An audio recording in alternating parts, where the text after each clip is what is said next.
இஸ்லாமிய நவாபிடமும் ஆங்கிலேயரின் கும்பினி அதிகாரிகளிடமும் தமிழ்நாடு அகப்பட்டுக் கொண்டது. இந்நிலையில் கண்டியில் இருந்த தெலுங்கு அரசர்கள் ஒரு நடைமுறை சிக்கலை உணர்கின்றனர். அதாவது கண்டியின் சிறுபான்மை இனமான தெலுங்கர்களுக்கு இனிமேலும் தமிழகத்திலிருந்து படை உதவி வராது என்பதை அவர்கள் உணர்ந்து கொள்கிறார்கள். கண்டியில் தங்களது ஆட்சியை தக்க வைத்துக் கொள்ள ஒரு திட்டம் தீட்டுகின்றனர். பௌத்த மதத்தையும் சிங்கள மொழியையும் ஏற்றுக்கொண்டு சிங்கள இனம் போல் தங்களை காட்டிக்கொள்வதென முடிவு செய்கின்றனர்.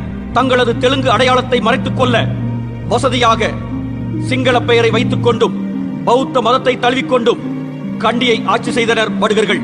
மேலும் அதிகமான தெலுங்கு வடுகர்களை புத்த பிக்குகளாக மாற்றி பௌத்த மதத்தையே தங்கள் வசமாக்கிக் கொண்டனர் தெலுங்கர்கள். ஆங்கிலேயரிடமிருந்து தங்களது உயிரை காத்துக்கொள்ள நினைத்த தமிழக தெலுங்கு நாயக்க அரச குடும்பங்கள் அனைத்தும் ஒரு பாதுகாப்பான புகலிடம் வேண்டி கண்டி சென்று குடியேறினர்.